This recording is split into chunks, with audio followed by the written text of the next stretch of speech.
Hello students, welcome to crash biology. हम पिछले कई लेक्चर्स में साइकस का डेवलपमेंट और स्ट्रक्चर ये सारी चीज़ें देख रहे थे। तो हमने लास्ट लेक्चर देखा था साइकस में ओब्यूल का टीएस, ओब्यूल का स्ट्रक्चर और मेल कौन फीमेल कौन ये सारी चीज़ें। तो उसमें लास्ट टॉपिक था साइकस ओब्यूल का स्ट्रक्चर। तो आज हम देखेंगे साइकस के ओब्यूल का डेवलपमेंट, उसके बाद मेल गैमेट का डेवलपमेंट। तो ये सारे डेवलपमेंट्स आज हम देखेंगे।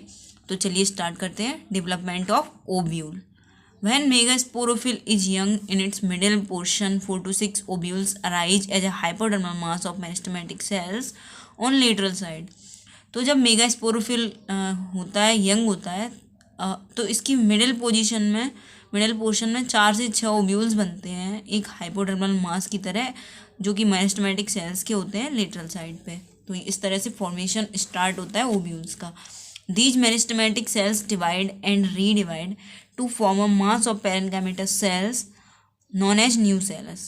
तो ये मेरिस्टेमेटिक सेल्स डिवाइड करेंगे, उनमें फिर फर्दर डिवीजन होगा, रीडिवाइड करेंगे और एक बनाएंगे पेरेंकाइमेटस सेल्स का मास, मतलब बहुत सारी पेरेंकाइमेटस सेल्स, जिसे फिर बोलेंगे हम न्यूसेलस। एक स्ट्रक्चर बना देंगे nucellus. Soon the neighboring cells at the base are also activated and they grew upward, forming the integument which surround the nucellus on all around except at top where a small opening is left which is known as micropyle। तो फिर वो जो shell होंगे parenchymatous sales जो nucellus बना लेंगे, वो पूरी तरह हर तरफ ग्रो कर जाएंगे और जो नया स्ट्रक्चर बनेगा उसको इंटेग्यूमेंट बोलेंगे, जो कि न्यूसेलस को सराउंड किए होता है लेकिन एक जगह छोड़ देता है, उसको माइक्रोपाइल बोलते हैं। तो माइक्रोपाइल क्या होता है? इंटेग्यूमेंट का वो पार्ट जहाँ पे मतलब इंटेग्यूमेंट प्रेजेंट नहीं होते हैं, उनको बोलते हैं micropyle. In the beginning the nucellus and integument are free, but afterward due to intercalary growth both of them fuse except in the region micropyle. तो स्टार्टिंग में जो न्यूसेलस होता है और इंटेग्यूमेंट होते हैं वो फ्री होते हैं, लेकिन कुछ समय बाद इंटरकैलरी ग्रोथ होती है तो वो दोनों फ्यूज हो जाते हैं आपस में और एक रीजन छोड़ देते हैं जहाँ पे माइक्रोपाइल जो स्ट्रक्चर होता है उसको छोड़ के, और पूरा रीजन आपस में मर्ज हो जाता है, इकट्ठा हो जाता है, फ्यूज कर जाता है। हम ये डायग्राम थोड़ी देर बाद देखेंगे, पहले स्टडी कर लें थ्योरी को।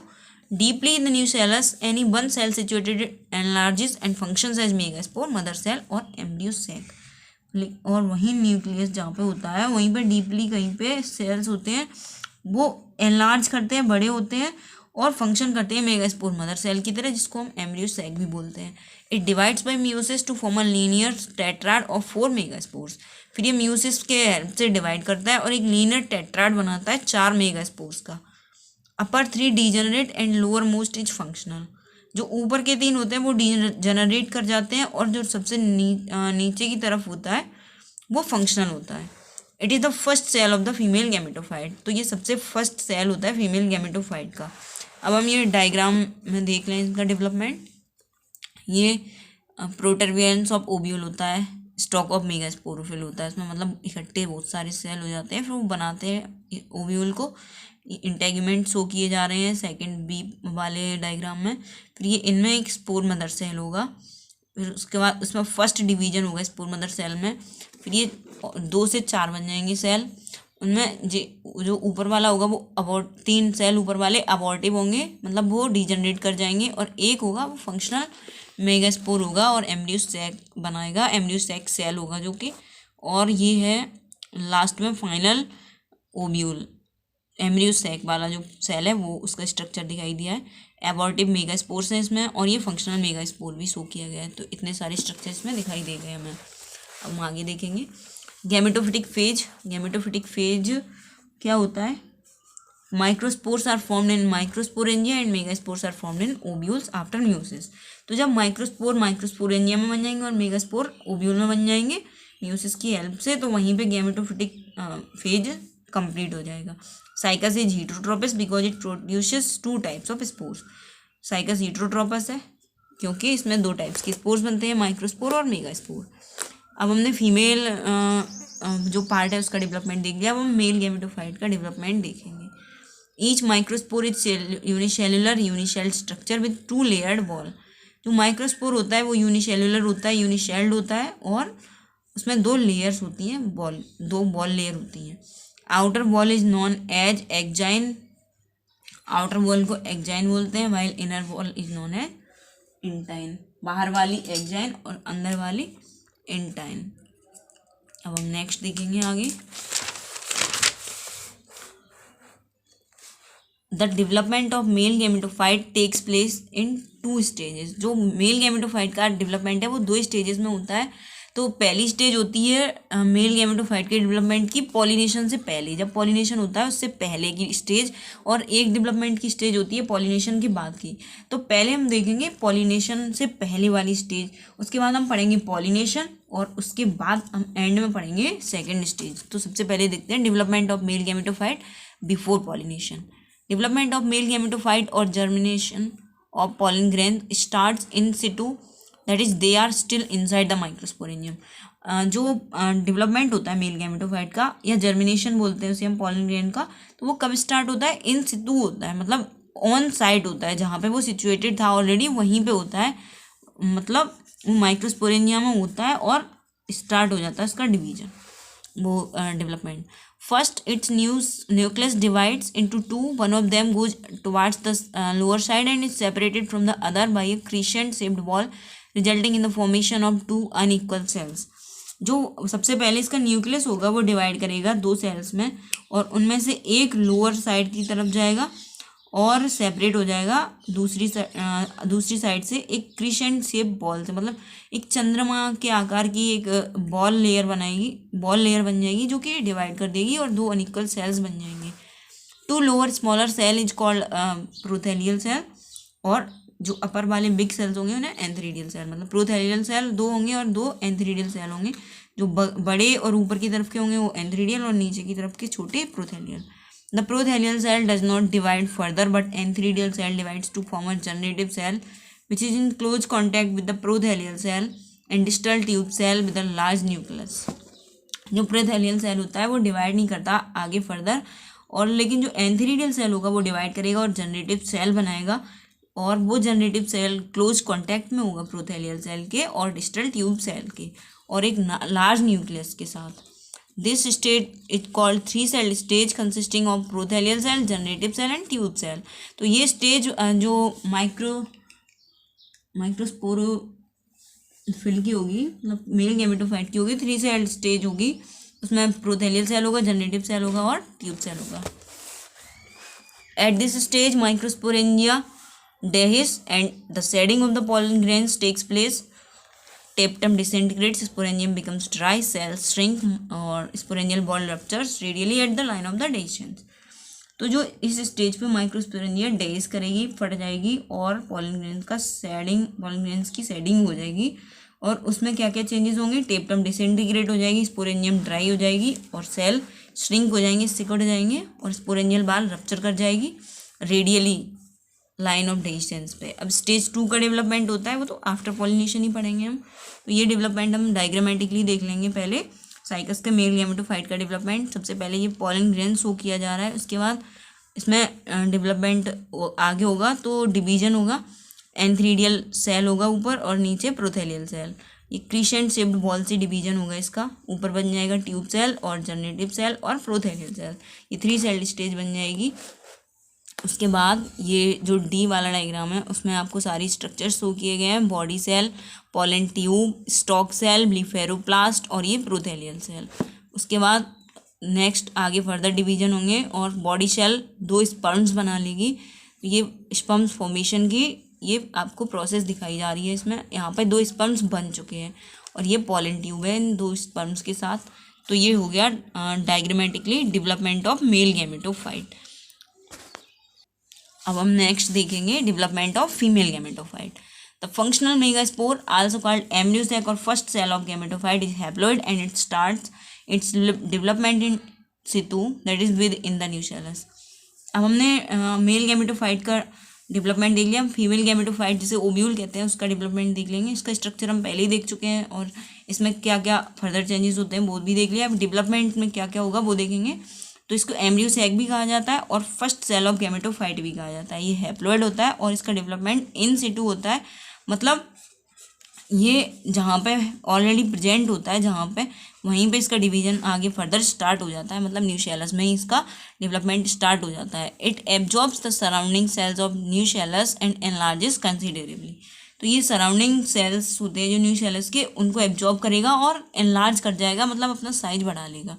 It's nucleus divides by free nuclear divisions and as a result a large number of nuclei are formed.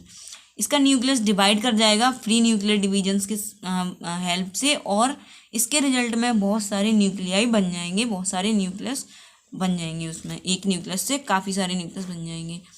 A vacuole develops in the centre, और एक सेंटर में एक वैक्यूल भी बन जाएगा। It pushes the free nuclei and cytoplasm of megaspores towards the periphery. तो ये जो बहुत सारे न्यूक्लियस बन जाएंगे वो फ्री न्यूक्लियाई को और साइटोप्लाज्म को मेगास्पोर के पेरीफेरी की तरफ पुश करेंगे। Now the wall formation starts from the periphery to centre. Centripetal wall formation start हो जाएगा, मतलब जो बॉल फॉर्मेशन होगा वो पेरीफेरी से सेंटर की तरफ होगा। It results in the formation of a cellular tissue called endosperm और फीमेल प्रोथेलस और मेगा गैमेटोफाइट। ये किसके फॉर्मेशन में इसका रिजल्ट क्या होता है? एक सेल्यूलर टिश्यू का फॉर्मेशन होता है जिसे हम एंडोस्पर्म बोलते हैं या फीमेल प्रोथेलस बोलते हैं या मेगा गैमेटोफाइट बोलते हैं। एंडोस्पर्म को ये इतने सारे नामों से जाना जाता है। एंडोस्पर्म क्या होता है? ये एंडोस्पर्म न्यूट्रिटिव टिश्यू होता है जो कि न्यूट्रिशन प्रोवाइड करता है एम्ब्रियो को।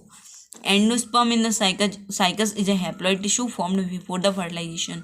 एंडोस्पर्म साइकस में हैप्लॉइड टिश्यू होता है और फर्टिलाइजेशन के पहले ही बन जाता है। Endosperm is nutritive in function. Endosperm का फंक्शन क्या होता है? न्यूट्रिशन होता है, न्यूट्रिशन प्रोवाइड करना।